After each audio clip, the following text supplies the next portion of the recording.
¿Qué onda, Friolento? ¿Cómo estás? Bienvenido o bienvenido de vuelta a mi canal.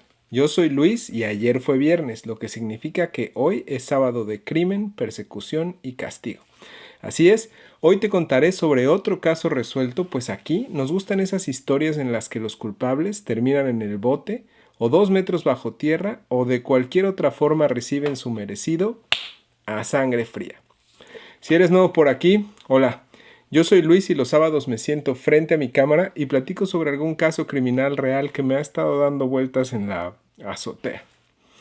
Si tú como yo disfrutas de los casos de crímenes reales contados más como historia que como reportaje, viniste al lugar correcto porque eso es todo lo que hacemos y subimos videos una vez por semana. Ahora, déjame platicarte sobre el caso de hoy. Este está lleno de celos, sexo, acoso, traición y manipulación. La víctima, un hombre joven que estaba a unos cuantos días de cumplir 31 años el día de su asesinato y quien dedicaba su vida a motivar a otros impartiendo conferencias de desarrollo personal. La escena del crimen como salida de una película de terror. La policía tendría que usar todos los métodos disponibles para agarrar al culpable, desde sofisticadas técnicas de análisis forense hasta recuperación de evidencia digital con alta tecnología. ¿Interesado? Bueno, pues tráete una cheve, una agüita, unas palomitas, acomódate en tu sillón favorito y vamos para allá.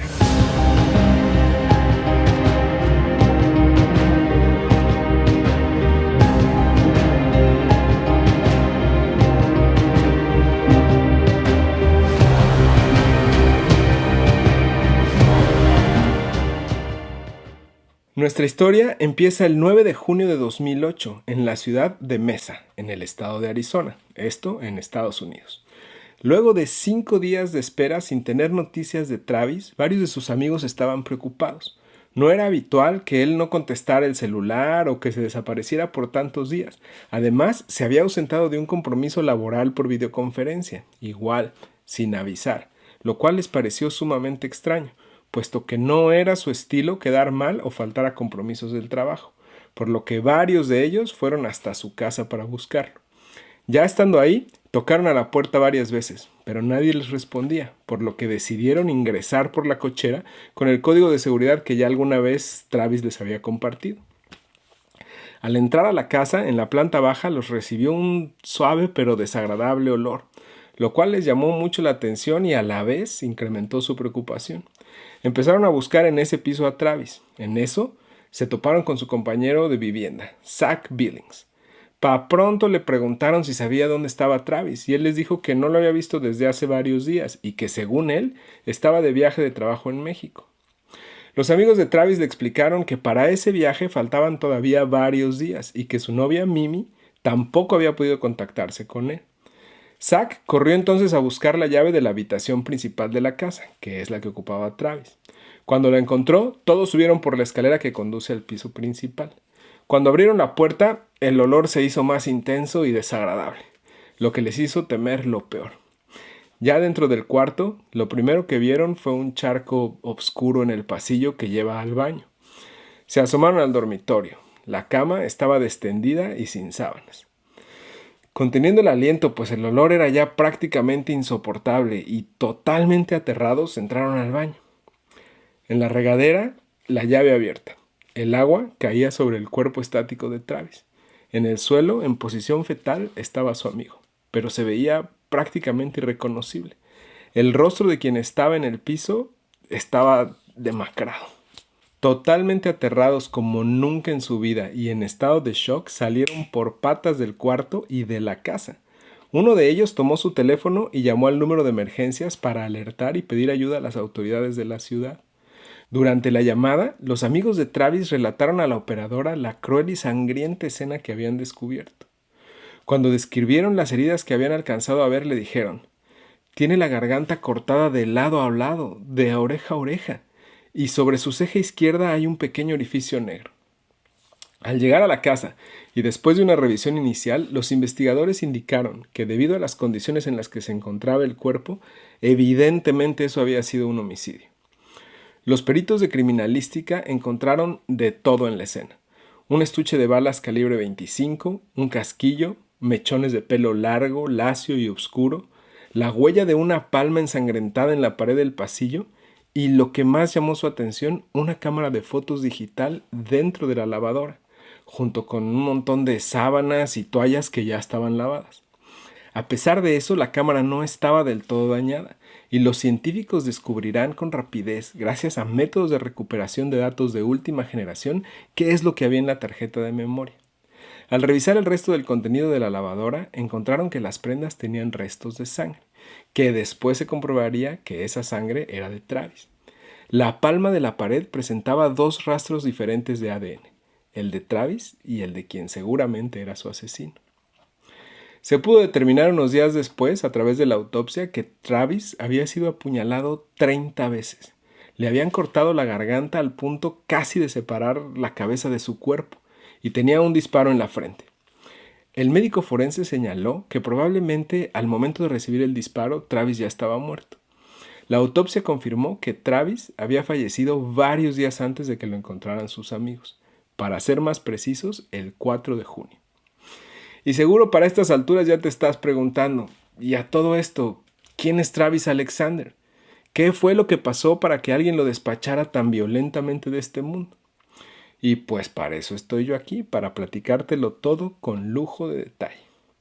Travis Victor Alexander nació en Riverside, California, el 28 de julio de 1977. Sus padres, Gary David Alexander y Pamela Elizabeth Morgan, eran adictos a las drogas y se separaron cuando Travis tenía apenas 8 años.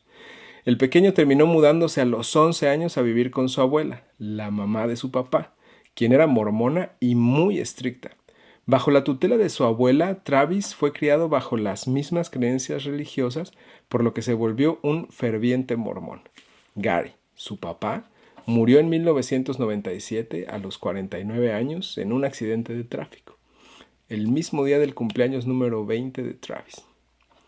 Poco después, sus 7 hermanos también se fueron a vivir a la casa de su abuela.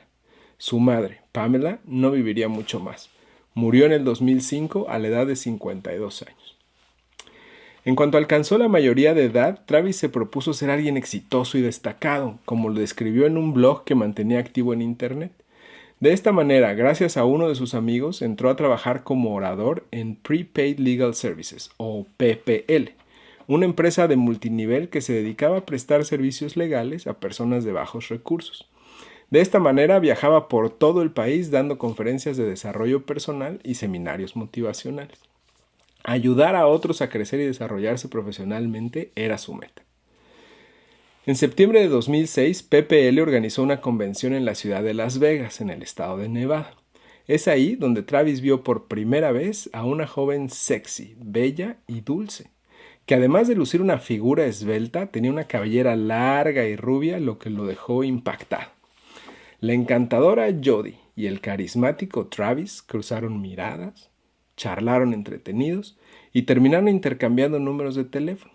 Así comenzó la historia de amor de Travis con Jody, que, spoiler alert, no es toda su historia. El segundo capítulo es más bien de terror. Pero supongo que ya te lo imaginabas, ¿verdad? Y ya te oigo aullar, viejo lobo de mar. ¿Quién es esta hermosura de mujer de la que hablas, Luis? ¿De dónde salió? ¿Cuál es su historia? Y yo te cuento. Jody Ann Arias nació el 9 de julio de 1980 en Salinas, California, en una familia sin grandes problemas. Era la mayor de 4 hermanos, 2 hombres y 2 mujeres. En orden eran Jody, Carl, Angela y Joey. Sus padres, William y Sandra, o Sandy, dijeron que ella había tenido una infancia normal, que su compañero de juegos era Carl, el hermano que le seguía. Pero en la adolescencia, Jody se volvió una chica rebelde. A los 17 se fue de su casa para irse a vivir con un novio. Ambiciosa en extremo, comenzó a saltar de trabajo en trabajo, de ciudad en ciudad y de pareja en pareja.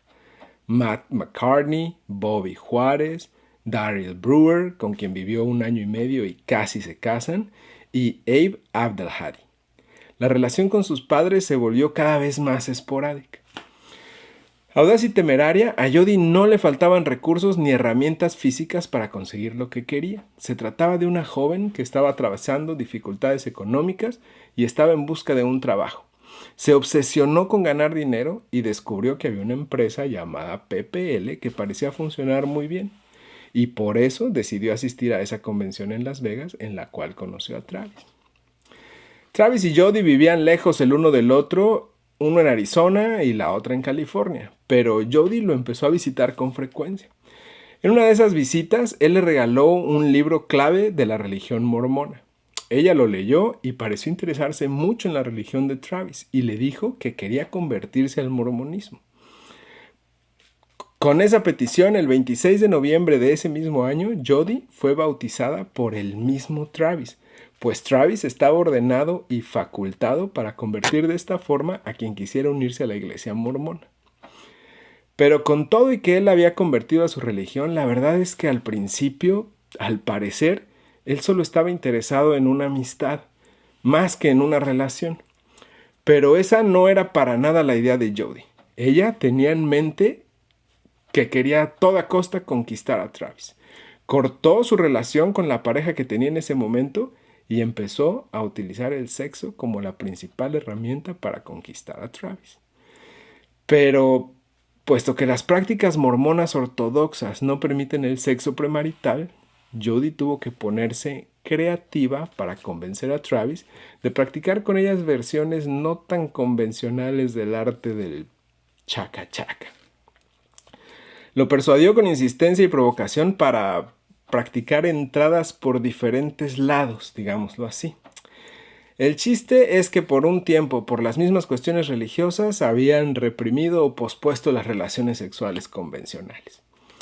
En febrero de 2007, una vez que ya Jody estaba bautizada y debido a los encuentros íntimos que comenzaron a tener con más frecuencia, decidieron empezar a salir formalmente como novios. Por esas fechas, Jody se mudó a Mesa para vivir más cerca de su querido Travis. Con algunos tropiezos y fricciones por la intensidad con la que actuaba Jody, la pareja siguió adelante más o menos por un año. A los amigos de Travis, Jody no les caía nada bien.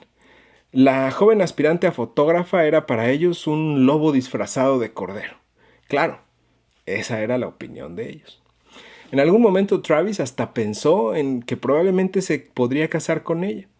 Pero los deseos sexuales de Jody chocaban brutalmente con la fe religiosa mormona de Travis. A comienzos de 2008, Travis le comunicó a sus amigos que viajaría con Jody a unas jornadas laborales que PPL haría a partir del 15 de junio en Cancún, en México. Pero los relatos de Travis sobre su novia seguían inquietando a los amigos y también a sus compañeros de trabajo. Les reveló que ella era extremadamente celosa y que le revisaba el celular, las redes sociales y hasta sus correos electrónicos. Cuando él tenía una conversación privada o de trabajo, Jody se ponía atrás de la puerta cerrada para escuchar lo que decía. Les confesó que estaba convencido que ella se había mudado a Mesa solamente para tenerlo cerca y mejor vigilado. Travis estaba ya harto de las discusiones y de la persecución a la que era sometido por Jody. En marzo del 2008, Travis tomó la decisión de terminar, pues no era una relación saludable. Así que finalmente cortaron. Al terminar con Jody, Travis comenzó a salir de manera casual con otras mujeres. Pero a pesar de ello, él y Jody seguían en contacto.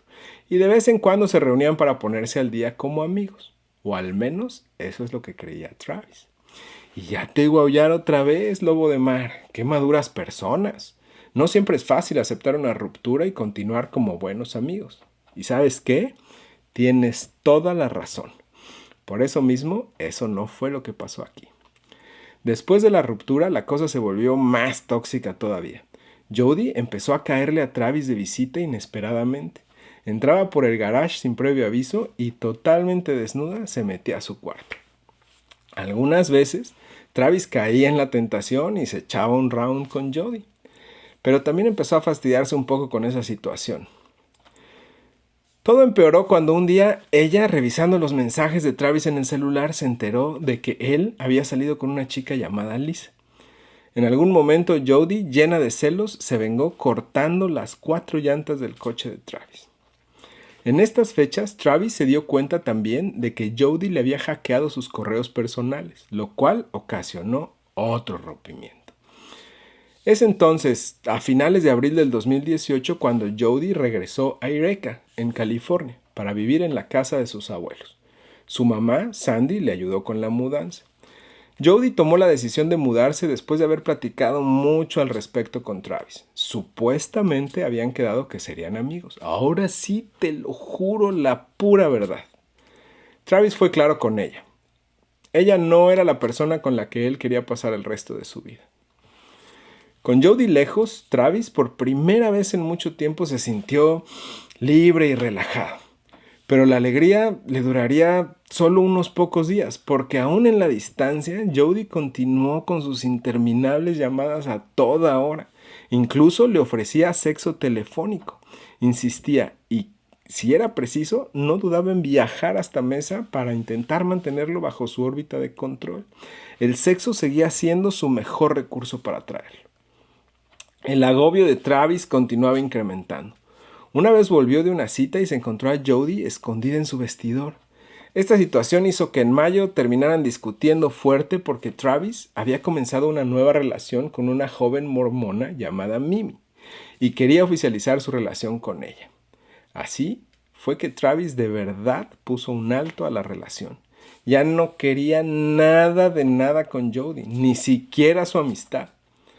Fue en esa misma época cuando Travis le confesó a uno de sus amigos que Jody era una psicópata y lo peor que me ha pasado en la vida.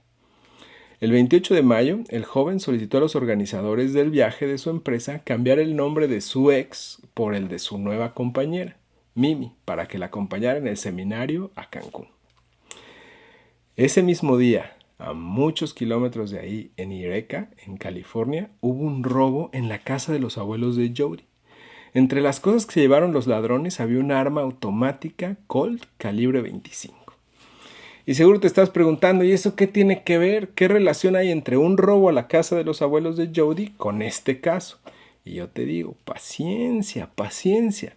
Pronto verás que sí tiene que ver y mucho. Pero para poder desenredar esta maraña, lo más fácil es que revisemos los hechos en orden cronológico, comenzando el lunes 2 de junio del 2008. Ese día, entre la 1 y las 3 de la madrugada, Jody llamó a Travis 4 veces, pero no llegó a comunicarse con él. Las llamadas duraron segundos, como si hubieran entrado al buzón. Después de las 3 de la mañana, fue Travis quien le marcó a Jody, seguramente para devolverle las llamadas. En la primera llamada hablaron por 18 minutos. Más tarde, en una segunda llamada, duraron 41 minutos en el teléfono. A las 4:03 de la mañana, Jody lo volvió a marcar y tuvieron una conversación que duró 3 minutos más. A las 5:39 de la mañana, Jody se dirigió en su auto a Redding, en California, un pueblo cercano, como a unos 150 kilómetros de Eureka, que es donde, como te platiqué antes, Jody vivía con sus abuelos. Fue a Redding para alquilar un carro de la empresa Budget. Les dijo que tenía que hacer un largo viaje a Utah por unas jornadas de trabajo. La agencia le rentó un Toyota Camry y la operación de alquiler se cerró a las 8:04 de la mañana. Ella avisó que devolvería el auto en ese mismo lugar.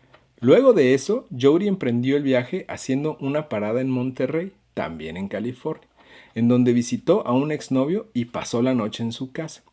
Ahí le pidió prestado al ex galán 2 garrafas de 5 galones. Y las metió en la cajuela del coche. Tempranito el martes 3 de junio salió de Monterrey rumbo a Salinas y ahí compró un tercer garrafón. De ahí siguió su viaje hasta Pasadena, en donde se detuvo en una gasolinera y llenó los 3 garrafones con gasolina. Ese mismo día llamó a varios amigos para contarles que estaba viajando hacia Salt Lake City para ir a las jornadas estas de trabajo. El miércoles 4 de junio a las 7 de la noche fue que Travis se perdió una importante conferencia telefónica del trabajo. Nadie supo qué podría haber pasado con él, pero les llamó mucho la atención porque no era para nada normal que Travis no asistiera a sus compromisos de trabajo. El jueves 5, Jody se encontró con un compañero de trabajo en Salt Lake City, Ryan Burns, con quien estaba comenzando un romance. Se pasaron horas abrazándose y besándose y apapachándose en el sillón de casa de Ryan. Estando juntos, Ryan notó 2 cosas muy extrañas en Jody. Una fue que ya no llevaba el pelo rubio como siempre lo había tenido, sino ahora tenía una melena oscura. La segunda fue que tenía unas heridas en las manos, unas cortadas. Cuando le preguntó cómo fue que se había cortado, Jody explicó que había sido en su trabajo en el restaurante al momento de manejar un vaso que se había roto. Le llamó también la atención que Jody llevaba todo el tiempo una blusa de manga larga, incluso cuando estaban en plena acción. El viernes 6 de junio, Jody salió de Salt Lake City y volvió a su casa en Eureka. En el camino de regreso a California llamó varias veces a Travis. Le dejó múltiples mensajes de voz y un mensaje de texto explicándole que sentía mucho que no le iba a poder pasar a visitar. Finalmente, el sábado 7 de junio, regresó el coche. Lo curioso en este momento es que lo hizo sin las alfombras. Tenía unas manchas extrañas en los asientos que parecían como de Kool-Aid, según el gerente de la agencia, por lo que lo mandó a limpiar a conciencia. Un empleado de la arrendadora contabilizó que había recorrido más de 4.500 kilómetros. Aquí lo que llama la atención es que si Jody hubiera ido directo de su casa en Eureka a la convención en Utah y regresado de la misma manera, no podría haber llegado a recorrer más que unos 3.000 kilómetros. Sobraban como 1.500 kilómetros. Pero, ¿y si hubiese ido primero de Eureka, donde vivía, a Mesa en Arizona, y de ahí a Salt Lake City en Utah y regresaba? Ahí sí la cifra coincidía casi a la perfección con los 4.500 kilómetros que la empresa confirmó que había recorrido el coche cuando Jody lo regresó. La primera vez que la policía citó a Jody para declarar fue el 15 de julio. Todo apuntaba a que ella era la principal y única sospechosa del asesinato, sobre todo con lo que los expertos en evidencia digital habían podido recuperar de la memoria de la cámara que se encontraron en la escena. ¿Te acuerdas? La que estaba en la lavadora. Pues resulta y resalta que con todo y que la habían lavado, se pudieron recuperar varias fotos de la tarjeta de memoria que estaban en ella. Estas imágenes mostraban a Jody y a Travis en poses sensuales íntimas. Los metadatos de las imágenes aportaban evidencia que indicaba que las fotos habían tomado el 4 de junio, fecha que más adelante se confirmaría fue el día en el que Travis fue asesinado. Durante el interrogatorio, Jody se comportó extremadamente amable. Habló con suavidad y una voz melosa. En las grabaciones de las cámaras policiales se le ve con sus pantalones blancos y una playera gris, relajada, pero comportándose de manera extraña cuando la dejaban sola en la sala. ¿Qué tan extraña? Pues se acostaba en el piso, se paraba de cabeza, cantaba y se hacía la dormida cuando creía que alguien estaba por entrar a la sala. Cuando la policía le notificó que estaba acusada formalmente de asesinar a su exnovio, se cruzó de piernas sobre el asiento y se quedó callada. No hizo preguntas, no habló, no dijo nada. El agente que estaba con ella le mencionó que había muchos detalles del crimen que ni siquiera la familia de Travis conocía todavía. Esos detalles solo los conocían los detectives de homicidios y el homicida. Le dijo que él creía que ella era quien sabía todos esos detalles, que no podía irse pues estaba bajo arresto. Luego le leyó sus derechos. Después de cada uno le preguntaba, ¿entiendes esto? Jody solo dijo que sí a todos con voz angelical y actitud sumisa. Jody fue extraditada de California a Arizona el 5 de septiembre de ese mismo año. Cuando Jody empezó a hablar, dio distintas versiones para lo ocurrido. Primero, negó rotundamente todo. Dijo que ella no veía a Travis desde marzo y que no había estado en Arizona el día del crimen, sino más bien había estado en Utah con su nuevo novio Ryan Burns. Esa era su coartada. Pero Ryan la desmintió y dijo que se habían encontrado hasta el día siguiente, el 5 de junio. Recordó haber notado las heridas que Jody tenía en las manos y su llamativo cambio de pelo. Para entonces, Jody ya había asesinado a Travis. Para explicar la cantidad de kilómetros recorridos con el coche que rentó, Jody aseguró que se había quedado sin batería en el celular, que era donde tenía su GPS, y que por eso se había perdido en la ruta y había estado dando vueltas. Después de unas noches presa, cambió los hechos. En realidad, sí había estado con su ex, habían tenido relaciones y se habían quedado dormidos. Pero mientras ella le tomaba unas fotos en la ducha, 2 encapuchados habían irrumpido en la casa. un hombre y una mujer. Lo habían asesinado y a ella la habían amenazado de muerte para que no hablara. Eso explicaba las fotos y su silencio. Un absurdo que ella declaró, en este caso no a la policía, sino a la prensa, específicamente al programa Inside Edition durante una entrevista que concedió mientras estaba bajo arresto. Lo mismo le dijo a 48 Hours, quien emitió un episodio del caso en julio del 2009. Ahora hablaba demasiado. Después de su arresto inicial en julio del 2008, Jodi salió libre bajo fianza en espera del día en que sería enjuiciada. Sin embargo, fue arrestada de nuevo en mayo del 2009 por incumplimiento de las condiciones de su fianza, pues se salió de California sin notificar a las autoridades. Y entonces sí, estuvo así, guardadita hasta el día del juicio. En diciembre de 2012, más de 3 años después de que la guardaran en el bote, comenzó la selección del jurado. Tenían que ser 12 titulares más otros 6 suplentes. El juicio, donde fue acusada de asesinato en primer grado, comenzó el 2 de enero de 2013 y el fiscal Juan Martínez solicitó en su alegato la pena de muerte. La fiscalía señaló que fue ella quien convenció a Travis con alguna artimaña para que se pusiera en el piso de la regadera en donde fue hallado. En esa posición estaba indefenso y ella lo atacó con un arma blanca apuntando a su pecho y a su cuello. Travis intentó defenderse, por eso tenía cortes en sus manos, pero quedó gravemente herido. Sin embargo, había logrado pararse y dar unos pasos hasta el lavabo. Intentó escapar para pedir ayuda, pero cayó en el pasillo, y Jodi se abalanzó sobre él para seguir apuñalándolo, esta vez por la espalda. Es aquí donde Jodi le cortó el cuello, provocando ese gran charco de sangre con el que se toparon sus amigos al entrar unos días después cuando fueron a buscarlo a su casa. Después, Jodi jaló el cuerpo por los brazos para darle la vuelta y poder arrastrarlo hasta el baño. Para poder jalarlo, se apoyó en la pared, dejando la palma de su mano estampada con sangre de los dos. En todo ese ajetreo nadie sabe cómo, pero la cámara sacó una foto de más. Esta foto muestra el pie derecho de Jodi al lado del hombro de Travis. Afortunadamente, Jodi no se dio cuenta de esto, pues su enfoque estaba en el esfuerzo que tuvo que hacer para llevar el cuerpo hasta la regadera. Los fiscales, apoyados por los peritos médicos, dijeron que Travis convulsionó en sus momentos finales y que Jodi, aterrada de verlo y que siguiera vivo, decidió tomar el arma y dispararle en la frente. Las pruebas de ADN la señalaban inequívocamente. Además, se confirmó que la bala calibre 25 que se encontró en la escena correspondía con el arma casualmente robada en la casa de la abuela de Jodi en Ireca la semana anterior al crimen. ¿Te acuerdas que te dije que ese robo tendría algo muy importante que ver en el caso? Pues el hecho de que ella hubiera adquirido el arma homicida con anterioridad sirvió para sustentar que había sido un crimen premeditado. Eso, en Arizona, se castiga con la pena de muerte. Los peritos psicológicos dictaminaron que Jodi tenía una personalidad narcisista y que solía acomodar su aspecto físico a las circunstancias o a las preferencias de los demás. El hecho de ser sustituida en el viaje a Cancún con Travis habría sido lo que confirmó su decisión final de despacharlo de este mundo. Sostuvieron que era perfectamente capaz de distinguir el bien del mal y que era sumamente manipulador. Para algunos profesionales padecía desorden de personalidad antisocial.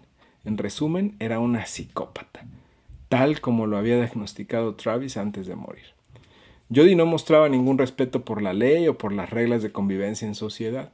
Tampoco mostraba remordimiento y no tenía ningún problema con mentir. La mentira era una herramienta para conseguir sus antojos. Jodi presentó como evidencia algunas secuencias sexuales que había filmado entre ella y Travis, pero los especialistas concluyeron que ella las había filmado para tener con qué chantajearlo llegando el caso de que lo necesitara.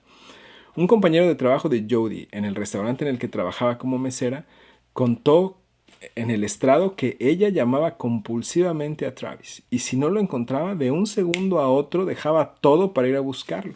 No le importaba perder su chamba. Esto mostraba el nivel de obsesión que tenía con él. Estaba claro. Cada vez que su exnovio intentaba alejarse de ella definitivamente, ella lo sometía con prácticas sexuales salvajes. Un detalle más durante todo el proceso es que Jodi jamás pidió perdón, ni a su familia, ni a la de Travis, ni a sus amigos, ni a nadie. Durante el juicio, Jody recurrió a la estrategia de mostrar una imagen angelical para ablandar al jurado. Lentecitos, miradas tristes, voz modulada, frases con voz suave y melosa, tal como lo describieron los psicólogos, adaptando su imagen y su tono de voz a la situación y a las personas que la escuchaban. En su larguísimo e inédito testimonio para un juicio de este tipo, dijo que fue violentamente golpeada por sus padres desde los 7 años y por supuesto se dedicó a hablar pestes de Travis, alegando que era violento con ella y que consumía pornografía infantil y 1000 cosas más. Aportó llamadas telefónicas entre ambos de contenido sexual, donde hablaban de sexo en todas las creativas formas que había practicado con Travis. En una de ellas, Travis le decía que quería atarla a un árbol y sodomizarla, y aprovechó para explicar por qué al comienzo no tenían sexo normal, pues eso infringía las normas mormonas. Sostuvo que el uso de entradas alternativas le habían resultado muy dolorosas. Lo acusó de ser adicto a la pornografía. Jody quería demostrar como fuera que él no seguía las doctrinas de su estricta religión. Ella quería a toda costa desacreditarlo, para sacarlo del papel de víctima y convertirlo en victimario. Pero lo cierto fue que los peritos informáticos no detectaron en la computadora de Travis ningún material pornográfico, y como ya decíamos antes, las grabaciones las había hecho ella para poder chantajearlo después. Los fiscales no se quedaron atrás, pintaron a una mujer cruel y simuladora, que llegó al colmo de dejar mensajes de amor en el buzón de voz de su ex después de haberse manchado las manos con su sangre. No había duda sobre quién había asesinado a Travis. Lo que quería el fiscal era probar la premeditación, y como te platicaba antes, la pistola robada en casa de la abuela, del mismo calibre que la caja y el casquillo que se encontraron en la escena, eran una muy buena prueba de ello. ¿Te imaginas lo difícil que ha de haber sido todo el proceso para los familiares y amigos de Travis? No solo habían perdido a un ser querido, además tuvieron que soportar todos los argumentos que fueron súper gráficos y ver las terribles fotos de él muerto en un proyector. En fin, así son los juicios. El psicólogo por la defensa apuntó que ella padecía trastorno de estrés postraumático. Psicólogos y peritos de ambas partes se cruzaron con sus opiniones. No estaban del todo de acuerdo en las patologías posibles de Jody. El forense Kevin Horn, que fue quien realizó la autopsia de Travis, testificó en el juicio contra ella y dijo que tanto la vena yugular como la arteria carótida y la tráquea de Travis habían sido cercenadas. El ataque había sido feroz y la víctima estaba casi decapitada. Horn siguió explicando las heridas defensivas en sus manos y que las heridas de la espalda eran casi superficiales. El disparo, según él, había sido post-mortem, es decir, después de que ya había fallecido, algo así como el tiro de gracia. La neuropsicóloga forense Jill Hayes apoyó la teoría de la acusación. El 8 de mayo de 2013, luego de 15 horas de deliberación, los 12 miembros del jurado la hallaron, como ya te podrás imaginar, culpable de homicidio en primer grado. Pero no pudieron ponerse de acuerdo si merecía o no la pena de muerte. Esto estancó la cosa. El fiscal insistió, mostró las fotos del cuerpo y la escena del crimen una vez más. Luego dispuso de 2 minutos de silencio para ejemplificar cuánto tiempo le llevó a Travis dejar de respirar antes de morir. Le pidió a los jurados que el asesinato fuera declarado cruel, atroz y depravado, para que pudiera contemplarse la posibilidad de la condena a muerte. El 15 de mayo, el jurado determinó que la acusada podía efectivamente ser considerada para la pena de muerte. Por esas semanas, Jody dio varias entrevistas a los medios de comunicación. Hicieron varios reportajes en las que se le mostraba más preocupada por su aspecto, su pelo, su maquillaje, su ropa, que por la posibilidad de que la condenaran a la pena capital. Aseveró desafiante y bien macha toda ella, que en todo caso prefería morir a vivir encerrada. Pero pocos días después se echó para atrás, con miedo de que se la fueran a hacer de verdad. El 21 de mayo, Jody habló una vez más en el estrado y le pidió al jurado no ser condenada a muerte. Había recapacitado en su deseo, dijo, para evitar más dolor a su familia. 2 días después, el 23 de mayo, el jurado otra vez no pudo ponerse de acuerdo. Eran 8-4 en favor de la pena de muerte. Eso llevó a la anulación del juicio. Ojo, a la anulación del juicio de sentencia, no a la anulación del juicio del crimen. El 21 de octubre de 2014 comenzó un nuevo juicio de sentencia contra Jodi. Y para el 5 de marzo de 2015, después de 26 horas, el jurado otra vez no se pudo poner de acuerdo para emitir un veredicto. Estaban 11-1 a favor de la pena de muerte. El juez decidió entonces eliminar la posibilidad de la pena capital para allanar el camino a la sentencia. Ese uno, el único jurado que simpatizaba con Jodi, le salvó la vida. Desde entonces, Jodi está recluida en la prisión estatal de mujeres de Perryville en Goodyear, Arizona, cumpliendo su condena a cadena perpetua sin posibilidad de libertad condicional. Desde ahí, sigue operando intensamente para obtener una libertad anticipada. Y aquí, al fin, termina nuestro caso del día de hoy. No cabe duda que los pequeños detalles suelen ser los que hacen o deshacen estos casos. En esta historia, una foto accidental inclinó la balanza a favor de que se hiciera justicia para Travis. Y por otro lado, un solo miembro del jurado la inclinó a favor de Jodi. Así es esto, el poder de uno. En fin, espero que este video haya cumplido con la intención de entretenerte, que el caso te haya parecido interesante y que te dé la oportunidad de reflexionar. Si fue así, dale un clic al botón de me gusta. Y si quieres ver y escuchar otros casos presentados de esta forma, te invito a que te suscribas al canal y actives todas las notificaciones para que no te pierdas ninguno de nuestros episodios. Si hay algún caso en especial que te gustaría ver por aquí, déjame un comentario y le doy una checada para incluirlo en un video futuro. Sin más, aquí le corto. Nos vemos la próxima. Soy Luis y te veo por acá en el próximo sábado de Crimen, Persecución y Castigo. De aquí a entonces, toma buenas decisiones.